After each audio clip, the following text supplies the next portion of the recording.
Alrighty, welcome back everyone. We just talked about Johnny Manziel and his decision to skip, to boycott, whatever you want to use, the Heisman honors until Reggie Bush gets his trophy back. I think some others might be joining him shortly, but we'll see what happens there. And now let's talk some football. There is so much good football that is on the way this upcoming year. I already made a hot take that I think 2024 is going to be off the walls partly because 2023 wasn't really. And I think week 0 to week 2, which I did last week, you can check out that video on the page. But week 0 to week 2 was a lot of good games, a lot of really fun out of conference games, a lot of interesting games to watch. But at the end of the day, week 3 and week 4 is when everything really, really kicks up into high gear. And it's when conference games start. It's when a lot of the narratives are start to form around these teams. So tons of interesting games, and let's jump right in. Let's start with week 3, and let's start in the Big 12. Arizona at Kansas State. This is a game that is in week 3, but will absolutely matter come week 13. So Arizona and Kansas State are at the forefront of the Big 12. I don't think there's any debate about that. I think Noah Fafita and Avery Johnson at quarterback for both those teams are just incredible, and they give them as much of a chance in the Big 12 as really anyone. So Arizona, obviously, tons of talent coming back for them. Tutoria McMillan, even though you had a coach leave, and you had some guys leave, no doubt about it, but you have a ton of talent returning to that team. You have a ton of guys to look forward to for Arizona, and that offense is going to be fun. If Noah Fafita and Tutoria McMillan are on the same page, they're not going to have a problem. I promise you that. But for Kansas State, kind of an interesting year because Avery Johnson taking over for Will Howard, who was a very good starter for them for a number of years. So Chris Kleiman in his second quarterback in the last little bit, and Avery Johnson brings a totally different look to the playbook than Will Johnson did. His legs are just remarkable. They are by far his biggest weapon. So it'll be interesting to see if he can kind of utilize that in this game and put Kansas State in a good position to take over the Big 12. Kansas State will be coming off a road trip to Tulane, so definitely not the easiest game to play right after a trip to Tulane. But at the end of the day, whoever wins this game is going to be in the driver's seat, at least for the time being, in the Big 12, and will probably be the team to beat for the rest of the season. So definitely a really fun one there. Another out-of-conference game that we get in week 3 that is a little bit different is Alabama at Wisconsin. Definitely a fun change of pace. I love seeing Bama in Camp Randall or the Big House or the Shoe, all of those different stadiums you don't normally get to see teams. I think seeing Texas in the Big House this year is going to be incredible just because it's a little bit different of a look than we're used to. Oh, excuse me. But Wisconsin's in a very interesting position. Coming off of the first year in Luke Fickell's tenure, kind of an up and down year. I think we all kind of expected that. Tanner Mordecai never really got off the ground at the quarterback position. And then they brought in Tyler Van Dyke from Miami, and a guy who has had success in the past, is not necessarily coming off his best year by any standard, but is a good thrower of the football, can make a lot of good decisions, and as long as they have a solid run game, they'll be right in a lot of the games that they'll play. But in this game, it's more about Alabama, right? We're very interested to see what Kalen DeBoer can do in his first couple of games. And this is a game where he can make a real statement. If they go up to Wisconsin and beat Wisconsin pretty handily, I think a lot of people will change their tune about this Alabama team and Kalen DeBoer as a whole. So it'll be very interesting to see how that goes. This is a game that I will be watching very closely just to see how either team handles the other, because I have what I think is going to happen in my mind, but there's still a lot up in the air for both those teams. So it'll be interesting to see what happens there. And then we'll get into some SEC play, and it's always fun whenever this starts a little bit early. Texas A&M at Florida is one of the first few ones we get. Florida opens the season against Miami. A&M opens it against Notre Dame. So both these teams could be coming into this game with one loss. I tend to believe both those teams likely will not win those first week games, but a lot's still up in the air, obviously. So there's a real chance that someone leaves this game 1-2, and if that happens, the conversation in either of those cities, whether it's College Station or Gainesville, it's going to get a little uncomfortable. I won't lie to you. There will be tons of Gator fans, I promise, calling for Billy Napier's job, and there will be ton of Aggie fans that start to get a little uneasy about the start of the Mike Elko era. But this game will be very interesting. I think both these teams are coming in with a little bit of unknowns into this season. Obviously, Florida going up against a schedule that I would not wish on my worst enemy, and then A&M coming off a year, obviously new coach. A lot of players have left the program, so this is a big one for A&M. I think if they can win this one, at least you have indication that you can compete in the new Mike Elko era, and you can kind of continue on your race to possibly an SEC title, because at the end of the day, as we talked about, the SEC is pretty much wide open. I think Georgia and Texas are kind of setting the pace, but at the end of the day, after that, you have Ole Miss, you have Bama, you have Missouri, Kentucky, A&M, tons of teams that have a chance to sneak up. So if A&M is able to pull off a win against Notre Dame and then walks in to Florida and gets a win, there will be a lot of people talking about the Aggies. There's no doubt about that. But then another SEC game that week, Georgia at Kentucky. This is a game that I'm sure a lot of people will possibly overlook and say, Georgia's going to do what they did last year, right? They are going to absolutely dominate them, because when Kentucky came in last year, they had a ton of momentum, were undefeated. A ton of people saying, is this the chance for everyone to, for someone to knock Georgia off the pedestal?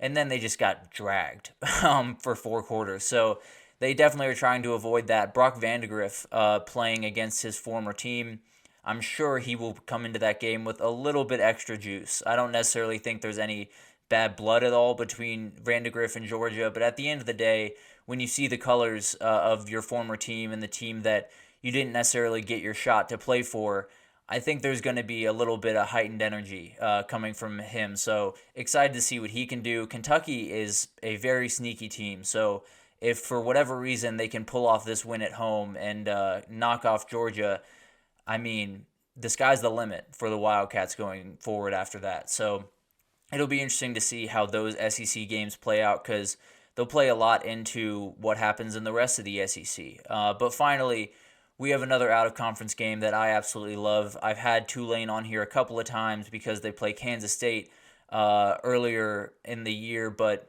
then they got to go to Oklahoma. Tulane at Oklahoma is a very, very sneaky matchup.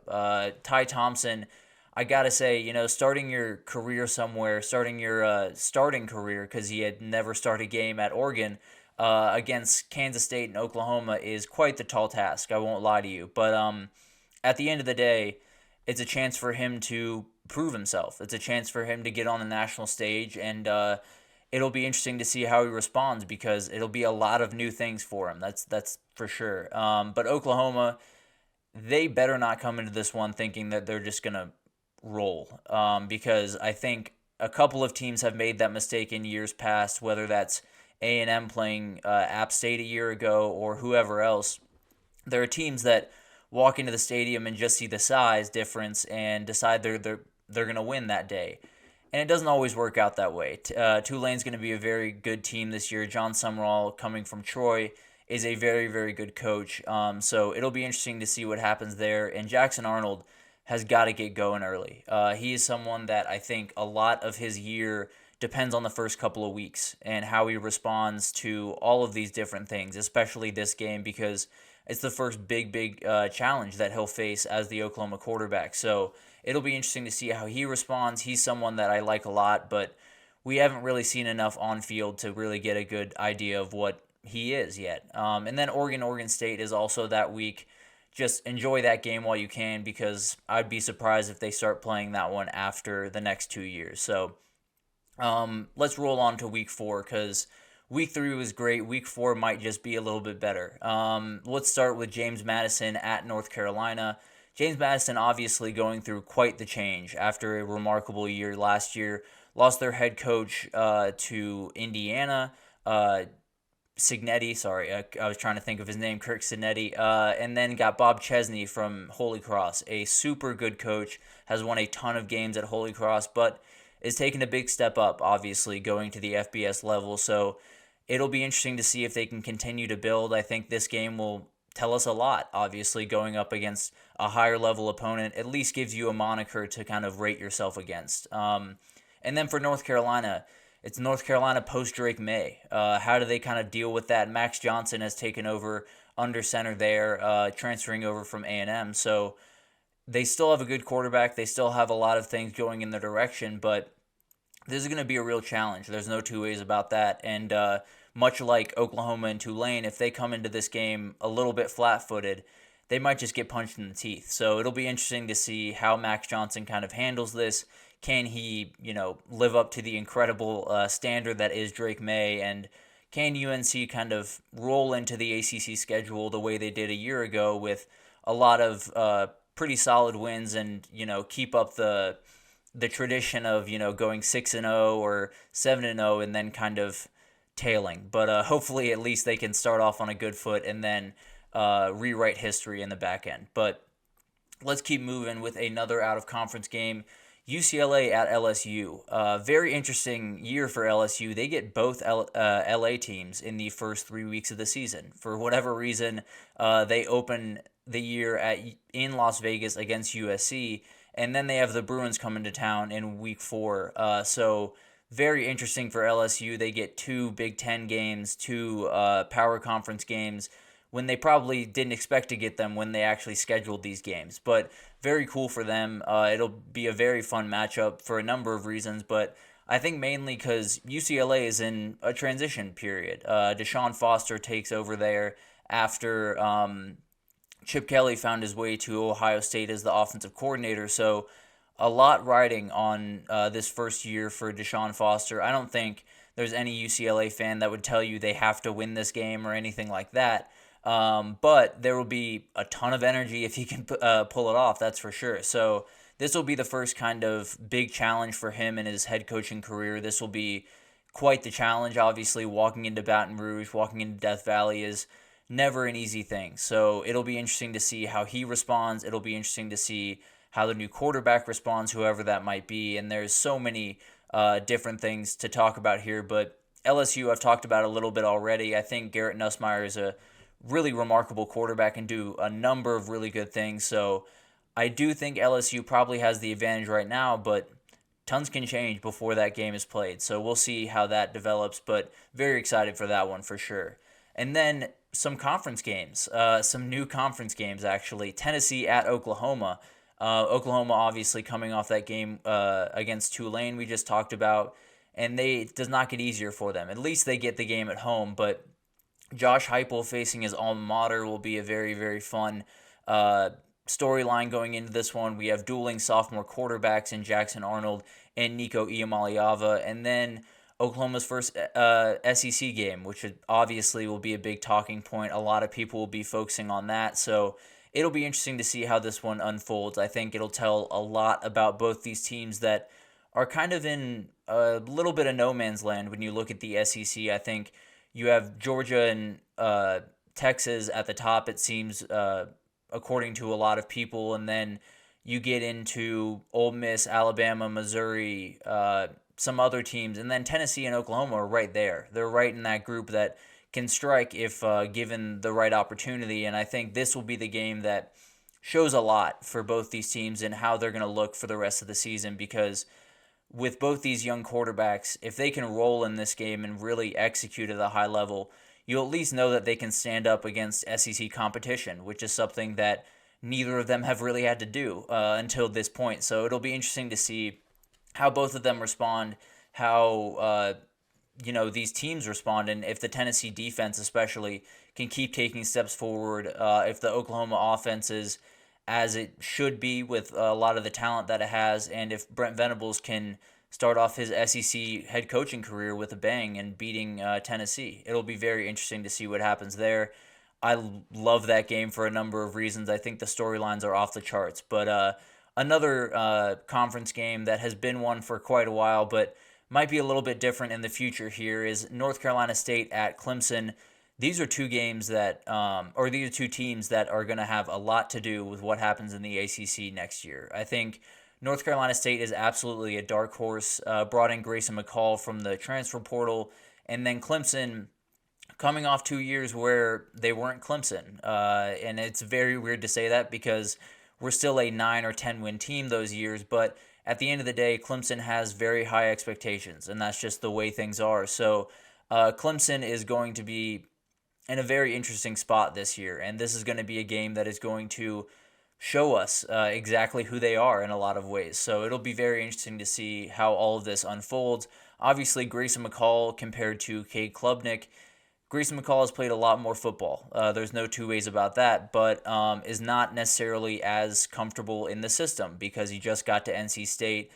Cade Klubnik has been at Clemson for some time now, so there's definitely more experience on the NC State side, but not necessarily experience in the system. So it'll be interesting to see how all of that breaks down, how all of that kind of comes to fruition. And if North Carolina State can pull this off at Clemson, there will be a ton of people talking about them the same way they talked about Louisville a year ago.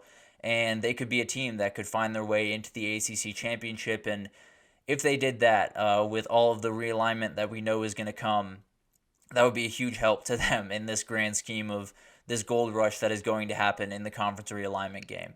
But finally, let's finish it off with another new conference game in general. Utah at Oklahoma State. This is a very, very interesting one. Utah is joining the Big 12 this year and is looking to be a team that everyone is trying to beat, is looking to be the team up top from the get-go, and this would be a game where they kind of assert that dominance. Obviously, two of the best coaches in the Big 12 in Whittingham and Mike Gundy, two guys that have been doing it for a very long time and have been incredibly successful in their tenure. You have Cam Rising coming back to Utah for the millionth year and coming back from a big-time injury. So it'll be very interesting to see if he's fully up to speed, if he's playing. I really hope he is, but there has been a lot of injury history. So there's not necessarily a guarantee that he finds his way to week 4, but I very much hope he does. I think this will be a very good test for Utah because if you know anything about Oklahoma State, playing in Boone Pickens, especially at night, is really tough. And it has gotten a lot of very good quarterbacks in the past, a lot of very good teams in the past. So it'll be interesting to see how Cam Rising in Utah can handle that, and if they walk into the Big 12 and make a statement and, lay their flag in the ground and say we're the best team in the conference. It'll be interesting to see how all of that goes down because the Big 12 is one of the more interesting conferences in the entire country this year, maybe the most. And this game will have a lot to do with who comes out on top. But finally, a quick shout out to Kansas State at West Virginia, another game that will define the Big 12 a ton in week 4. And then USC making their first trek to the Big House, having to play Michigan. Going to be tough. It'll be interesting to see how USC responds. That toughness that they are preaching in spring camp and preaching throughout their program right now, it has to be on full display if they want to be in that game. So ton to look forward to in week 3 and week 4. These games are just incredible, and I will definitely continue this series because I'll be honest, looking through those schedules makes me very, very excited for this season. I think it's going to be an awesome one. But that'll do it for the week 3 and week 4 best matchups. We're going to take our final break here, and when we come back, we're going to talk Penn State. There is a ton of change happening in State College right now. So we're going to talk about some of it, and we're going to talk about the players that need to play well for them to kind of make the noise that they've been waiting to make for a really long time around there. So stick with us, and we will be right back.